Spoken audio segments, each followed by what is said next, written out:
ઠાકોર સમાજની એકતા, ઠાકોર સમાજની સમજણ અને આ ઠાકોર સમાજ જ્યારે એક મોઢે ભેગો થયો છે ત્યારે બનાસકાંઠામાં જ્યારે એનું બંધારણ નક્કી થવાનું હોય, એનો કાયદો બનવાનો હોય અને સમાજની એક નીતિ નક્કી થવાની હોય, એવી જગ્યાએ આપ સૌ ભેગા થયા છો.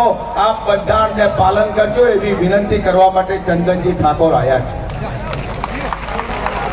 પૂજ્ય સદારામ બાપા એમનું આખું જીવન સમર્પિત થઈ ગયું.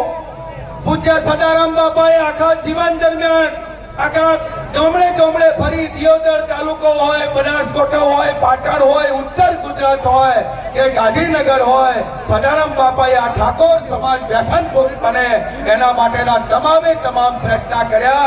અને મને સમજણ છે ત્યાં સુધી ઠાકોર સમાજમાં મોટા ભાગની આહાર વિહાર અને દારૂની બધીઓથી દૂર થઈ ગયો. એ આ મારો ઠાકોર સમાજ સદારામ બાપાના પ્રતાપ. સદારામ બાપાનું આજે કેશાજીભાઈ અમે 2012માં ટોટાણામાં સમૂહ લગ્ન કરતા હતા.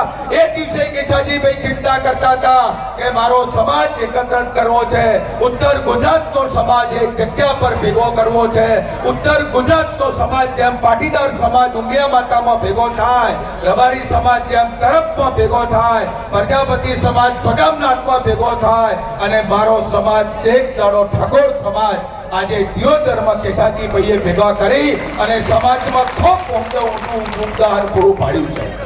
ઠાકોર સમાજની દીકરીઓને ભણવા માટે 400 થી વધારે દીકરીઓ ઠાકોર સમાજની હોસ્ટેલ પાટણમાં બની રહી છે. અહીં કેશાજીભાઈએ બનાવી અને અહીંયા કોંગ્રેસમાં પણ બની છે.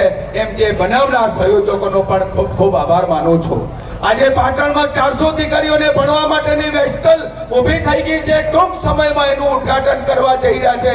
એમાં અમે સન્માનીય જ્ઞાનીબેન ઠાકોર જ્યારે સંસદ સભ્ય બન્યા ત્યારે જ્ઞાનીબેન ઠાકોરનું અમે મોમેરું ભર્યું હતું 11 લાખ રૂપિયાનું. એ 11 લાખ રૂપિયા બેને ઠાકોર સમાજની દીકરીઓને ભણવા માટે પાટણની હોસ્ટેલમાં સમર્પિત કર્યા હતા. એમ સમાજનો આજે પરવા ભેગો થયો છે. સમાજના આ બવડી મંડળ 18 આલમ એક મંચ ઉપર ભેગું થયું છે.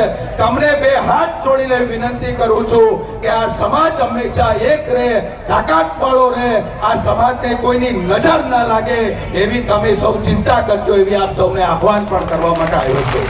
આજે સમગ્ર ઉત્તર ગુજરાત ભેગું થઈ ક્યાંક એક ઠાકોર સમાજની મોટીમાં મોટી એક સંખ્યાબળ ભેગું થાય, તેની એક મોટામાં મોટી સંખ્યા ભેગી થાય, આખો ઉત્તર ગુજરાતનો ઠાકોર પાટણ, બનાસકાંઠા, મહેસાણા, અમદાવાદ કે એનું મોટામાં મોટું ધામ બને એ દિશામાં મારા સમાજના ધોળી તાલીના પાઘડીઓને વિનંતી કરું છું કે દિશામાં પણ આપ વિચારજો.